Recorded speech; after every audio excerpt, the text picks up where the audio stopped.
बातमी नवी मुंबईतून। नवी मुंबईत दिबा पाटील समर्थक आता आक्रमक झाले। दिबा पाटील आंतरराष्ट्रीय विमानतळ असे बॅनर्स हे झळकलेले आहे। नवी मुंबईतील प्रत्येक चौकात हे फलक लागले।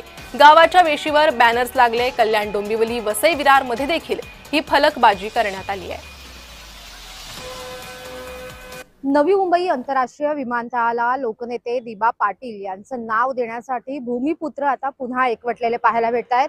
मुंबईसह इतर शहरांमध्ये देखील लोकनेते दिबा पाटील आंतरराष्ट्रीय विमानतळ अशा आशयाचे फलक जे आहेत ते फलकलेले दिसलेले लावलेले आपल्याला पाहायला भेटत आहेत। आपण नवी मुंबईतल्या वाशी येथील अरेंजा सर्कल या ठिकाणी आहोत। या ठिकाणी देखील राष्ट्रीय नेते दिबा पाटील आंतरराष्ट्रीय विमानतळ नवी मुंबई अशा प्रकारचा बॅनर जो आहे तो झळकताना पाहायला भेटतोय।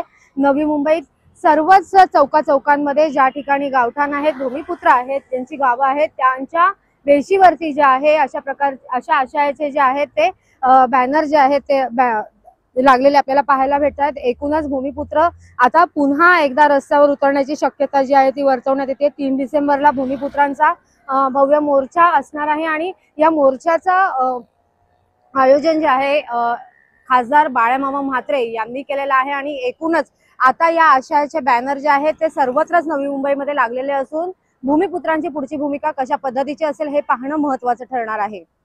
कविता लोखंडे, जय महाराष्ट्र, नवी मुंबई।